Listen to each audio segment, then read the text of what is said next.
Hello everyone, welcome to our channel Traveling with Raju and Tisha। আজকের ভিডিওতে আপনাদের সাথে আমি কিছু নিজের অভিজ্ঞতা শেয়ার করতে চলে এলাম। হাওড়া টু এনজিপি বন্দে ভারত এক্সপ্রেসে এই লাস্ট এক বছরে প্রায় বহু মানুষ আপনারা ট্রাভেল করেছেন। সেই ফার্স্ট দিনের বন্দে ভারত আর আজকে প্রায় এক বছর পরের বন্দে ভারতের যে এক্সপিরিয়েন্স সেটা কি সবারই সেমই আছে নাকি কিছুটা হলেও পাল্টে গেছে, আজকে সেই অভিজ্ঞতাই আপনাদের সাথে শেয়ার করব। আর এই এক বছরের চেঞ্জেসের সাথে সাথে এই বন্দে ভারত এক্সপ্রেসে যদি কোনো একা মেয়ে ট্রাভেল করে তার জন্য এই ট্রেন কতটা সেফ সেটার সম্পর্কেও আপনাদের সাথে আমি আমার অভিজ্ঞতা শেয়ার করব। 22301 হাওড়া এনজিপি বন্দে ভারত এক্সপ্রেসে আজকে আমার যাত্রা শুরু হয়ে গেছিলো। তো আমি ফার্স্টেই এখানে ট্রেনে উঠলাম এবং এখানে যে অটোমেটিক ডোর আছে এটা প্রেস করে ভেতরে চলে এলাম। আমার সিট C9-এ ছিল, C9-এ 31 নাম্বার সিট ছিল, তো এটা মিডিল করেই ছিল। সিটটা খুঁজে পেতে একটুও কষ্ট হয়নি, কিন্তু সিটটা দেখে আমি একটু স্যাড হয়ে গেছিলাম কারণ এটা আমার মিডল সিট ছিল। তো আমি যেহেতু ফার্স্ট টাইম বন্দে ভারতে যাচ্ছিলাম তো আমি চাইছিলাম আমার সিটটা যেন উইন্ডো সিট হয়, বাট বুক করার সময় আমার ওটা নিজের ভুলের জন্যই ঠিক করে দেখে বুক করা হয়নি। সিটে বসেই ফার্স্টেই চার্জিং পয়েন্টটা দেখে নিলাম কোথায় আছে আর আপনাদেরকেও দেখিয়ে দিলাম। আর উপরে এইগুলো লাইটের সমস্ত সুইচগুলো ছিল আর এইখানে সমস্ত লাগেজগুলো উপরে রাখার ব্যবস্থা ছিল। এই বন্দে ভারত এক্সপ্রেসের আর একটা নতুন জিনিস হচ্ছে এখানে দেখলাম এরকম স্ক্রিন দেওয়া আছে যাতে শো করছে যে নেক্সট স্টেশন কি আসতে চলেছে। ট্রেন জার্নির সব থেকে আতঙ্কর জিনিস হচ্ছে ওয়াশরুম। তো ফার্স্টেই আমি ওয়াশরুমটা দেখতে চলে এসেছিলাম, বাট আমার এক্সপিরিয়েন্স ওয়াশরুম নিয়ে মোটেও ভালো নয়, কারণ এখানে দেখলাম যতটা ক্লিন থাকা সম্ভব ততটা ক্লিন ফার্স্ট থেকেই ছিল না। আর যারা ওখানে ডিউটিতে ছিলেন তাদের বলা সত্ত্বেও ওনারা মোটেও ক্লিন করেননি, তাই জন্য এই এক্সপিরিয়েন্সটা খুবই খারাপ ছিল। ভোর 5:55 বন্দে ভারত এক্সপ্রেস যেহেতু ছেড়ে দেওয়ার টাইম, তাই বাড়ি থেকে অনেক তাড়াতাড়ি বেরোতে হয়েছিল। তাই বাড়ি থেকে আমাকে দিদি ছাড়তে এসেছিল। আর এখানে দেখতেই পাচ্ছ আমি উইন্ডো সিটে বসে আছি। হ্যাঁ, আমার পাশের প্যাসেঞ্জার এতই ভালো ছিলেন, উনি ওনার উইন্ডো সিটটা আমাকে দিয়ে দিয়েছিলেন। তো সারা রাস্তায় আমি উইন্ডো সিটেই বসে নিজের মতো করে এনজয় করতে করতে আসতে পেরেছি। হাওড়া থেকে 5:55-এই বন্দে ভারত এক্সপ্রেস ছেড়ে দিয়েছিল। এই পুরো ট্রেনটায় যেহেতু অটোমেটিক ডোর, তাই এই ট্রেনটা ছাড়ার পর আর কোনোভাবেই দরজা ওপেন হয় না। তো এখানে দেখতেই পাচ্ছেন একজন প্যাসেঞ্জার অনেক লেট হয়ে গেছিলো, ট্রেন ছেড়ে দেওয়ার মুহূর্তে এসেছিলো। তো ট্রেন ছেড়েই দিয়েছিল, তিনি রিকোয়েস্ট করায় ওনাকে গার্ডরা তুলে নেন।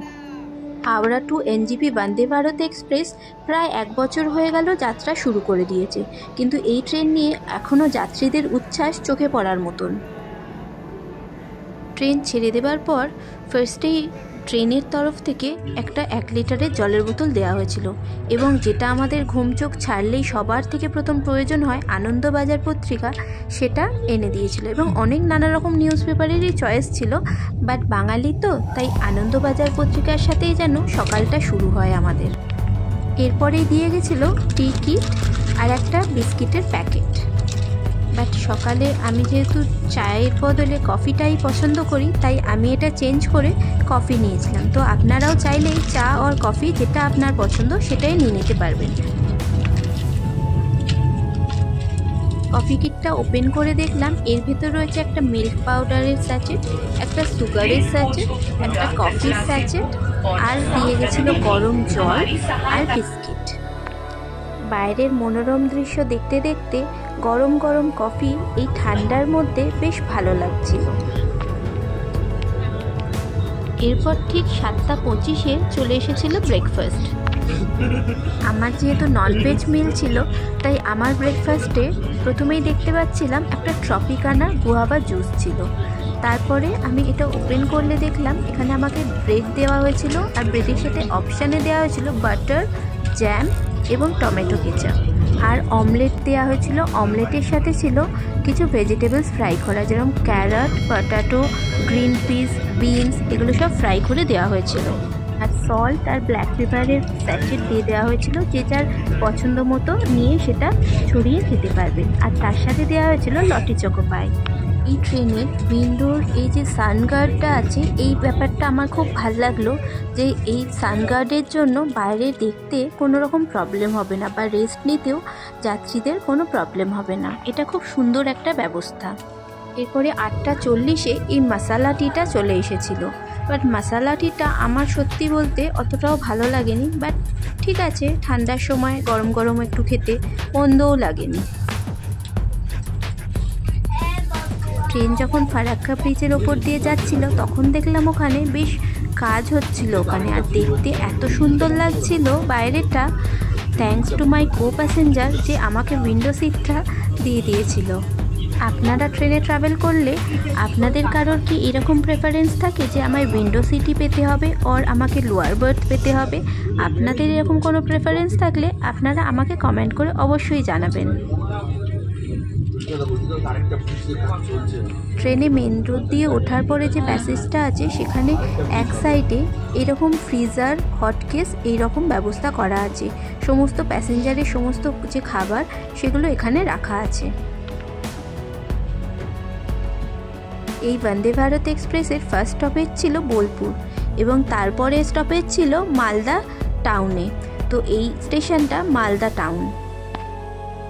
এবার আপনাদের বলে দিই এই বন্দে ভারত এক্সপ্রেস মেয়েদের জন্য একা ট্রাভেল করা কতটা সেফ।